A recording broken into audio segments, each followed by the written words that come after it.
ratkaistaan nämä yhtälöparit käyttäen sitten yhteenlaskukeinoa. Ja ykköstehtävässä niin pitää ratkaista yhtälöpari, joka näyttää tällaiselta. Ja siinä on tarkistaa ensin se järjestys, ja ne on kunnossa, koska x ovat ekaa päällekkäin, y sitten ja viimeisenä vakiotermit. Ja yhteenlaskukeinossa pitäisi toisessa muuttujassa olla plus, toisessa miinus. Ja x-muuttujalla ei ole näin, mutta y-muuttujalla on. Joten voidaan suorittaa näiden kahden yhtälön yhdistäminen.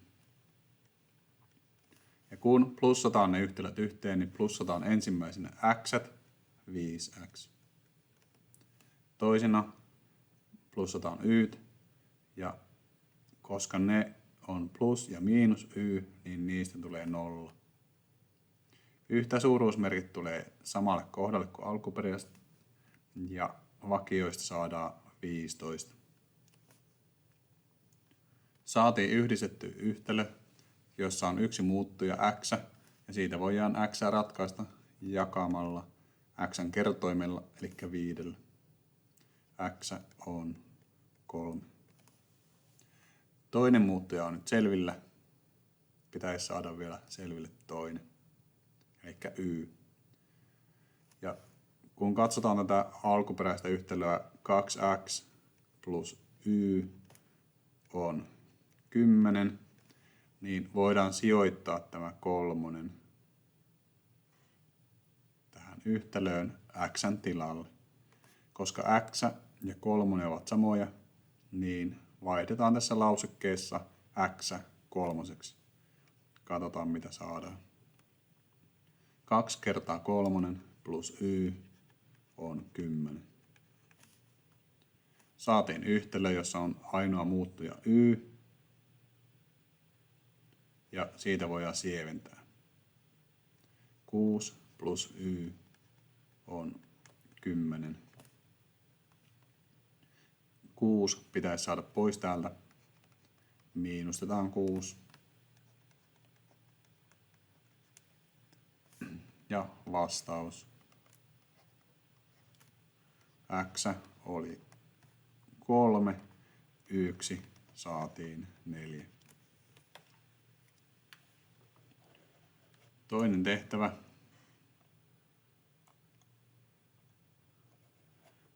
Ja jälleen yhteenlaskukeinolla katsotaan, että olisiko se hyvässä valmiudessa yhteenlaskuun.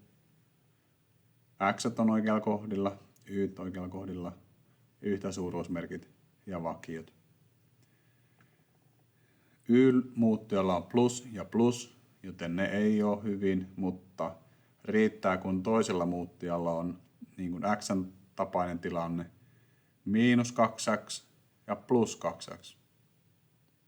Joten x:n ansiosta tämä voidaan laskea yhteenlaskukeinolla plussataan. Ja näistä tulee nyt 0. Mitä jäi jäljelle? 1y plus 1y on 2y. 4 plus 2 on 6. Sitten voidaan jakaa 2. Saadaan y on 3. Toinen muuttuja selvillä. Mitä vielä tarvitaan selville? Tarvitaan muuttuja x. Ja taas katsotaan tuota aikaisempaa yhtälöä 2x plus y, tai siis toista noista yhtälöparin yhtälöistä. Ja 2x plus y on 4. Y ja 3 on samoja, joten tuo 3 voidaan ottaa ja korvata toi y sillä 3. 2x, nuolta voi käyttää. 2x plus 3 on 4. Saatiin yhtälö, jossa on vain yksi muuttuja, x. Aletaan sitä ratkaisemaan, miinustetaan 3. Tämä 3 lähtee pois. Täältäkin lähtee 3 pois. jaetaan 2. 1 jaettuna 2 on murtoluku 1/2. Y on selvillä, X on selvillä. Vastaus. X on 1/2, Y on 3.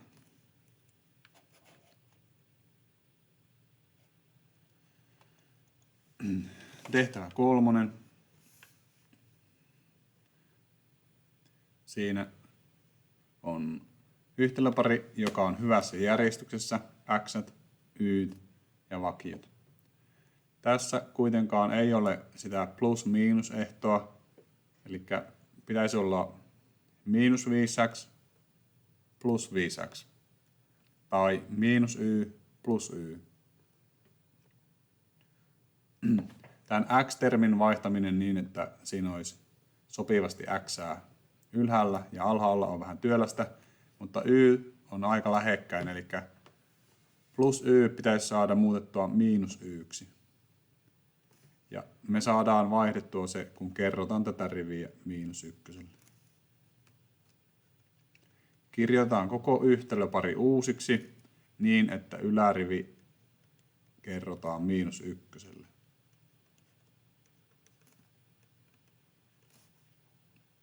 Kaikkien termien merkki vaihtuu. Alempi säilyy samanlaisena.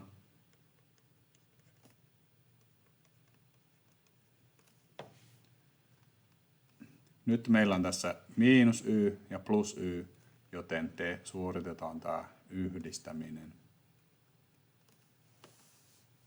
Miinus 2x ja 5x tekee yhteensä 3x. Miinus y ja plus y, niistä tulee 0. Miinus 4 ja 13 tekee 9. Ja saatiin uusi yhtälö, joka on varsin lyhyt. Ratkaistaan se jakamalla 3. Saadaan tulos x on 3. 2x plus y oli siis 4.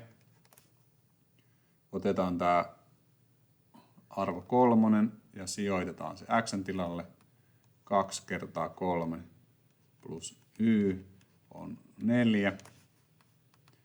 6 plus y on 4. Miinustetaan 6. Halutaan tämä 6 tästä pois. Y on miinus 2. Y on miinus 2. Molemmat muuttujat ovat selvillä. X on 3. Y on miinus 2.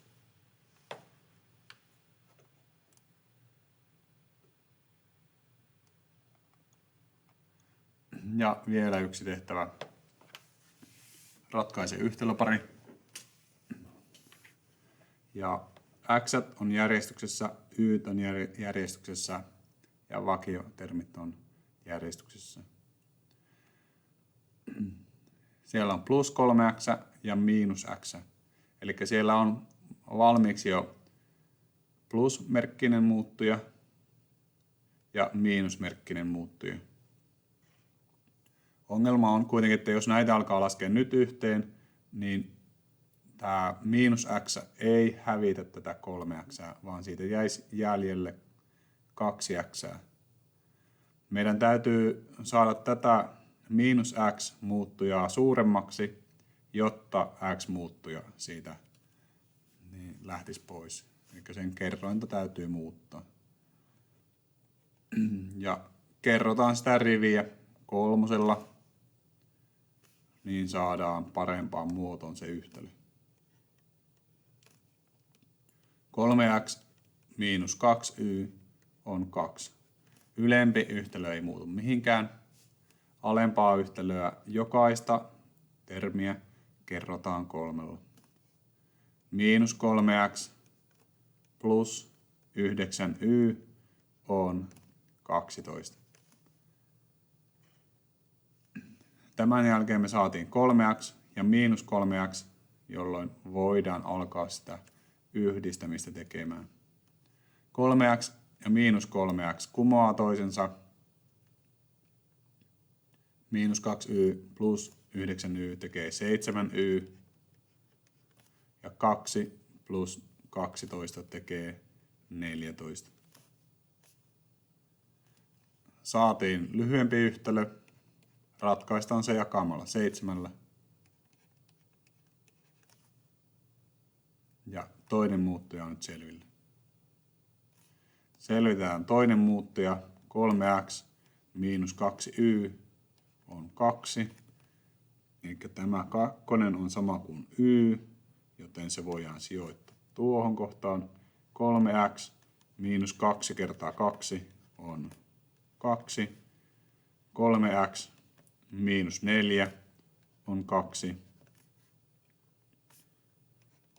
Plussata on 4.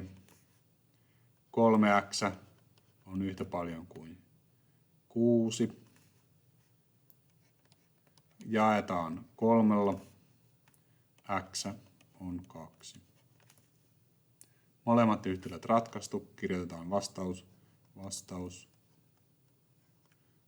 X on 2. Y on 2.